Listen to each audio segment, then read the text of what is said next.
السلام علیکم.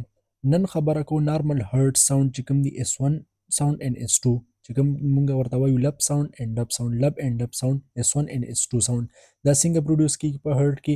نو راځي په دې باندې اوس خبره کوو، تاسو به ډېر ښه پوه شئ. S1 ساوند چې کوم مونږ ورته لب ساوند هم وایو، نو هغه چې کوم دی ډیورینګ سیسټول کیږي، چې کوم هرټ کنټریکټ شي نو هغه سیسټول مونږ سره چې کوم فیز وي هغه ټایم کې S1 ساوند پروډوس کیږي. دا کوم ټایم کې کیږي؟ ایټرووینټریکولر والو کلوز. ایټرووینټریکولر والو کوم یو دی چې هغه کلوز شي هغې سره S1 ساوند پروډوس کیږي. نو اوس ورته ګورئ، هرټ کې مونږ سره 4 چیمبر دي، دا رایټ ایټریم دی، دا لیفټ ایټریم دی، دا رایټ وینټریکل دی او دا لیفټ وینټریکل دی. د رایټ ایټریم او د رایټ وینټریکل په منځ کې چې کوم دی یو والو دی، دا والو ته چې کوم دی مونږ وایو ټرایکیپسیډ والو. او د لیفټ ایټریم اینډ د لیفټ وینټریکل په منځ کې یو والو دی، هغې ته مونږ وایو بایکیپسیډ والو.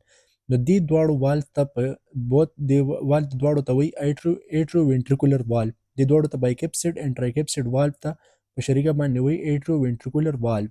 دا چې کله کلوز شي مونږ سره به پلمونري آرټري اور اورټیک اورټا چې کوم دی مونږ سره به هغه اوپن وي، نو هرټ به کنټریکټ شي، نو هغې کې مونږ سره ټرایکیپسیډ او بایکیپسیډ به کلوز وي، نو هغه مونږ سره S1 ساوند به پروډیوس شي. ښه راځو S2 ساوند ته. S2 ساوند چې کوم مونږ ورته ډب ساوند وایو، دا ډیورینګ ډایسټول کیږي چې هرټ مونږ سره ریلیکس وي.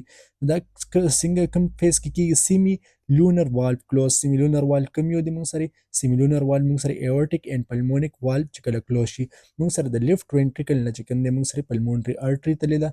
دا پلمونري آرټري چې کله کلوز شي دلته یو وال مونږ سره ورکې لګېدلی دی چې هغه کلوز شي، او لیفټ وینټریکل نه مونږ سره ایورټیک تللی ده. ایورټیک والو چې کله مونږ سره کلوز شي، دا دواړه والو چې مونږ سره کلوز شي سیمی لونر والو دې ته دواړو ته وایي په شریکه باندې. دا چې کله کلوز شي مطلب بیا مونږ سره S2 ساوند پروډوس کیږي، مونږ چې کوم ته ورته وایو ډب ساوند. دا چې کوم دی نارمل هرټ ساوند S1 and S2.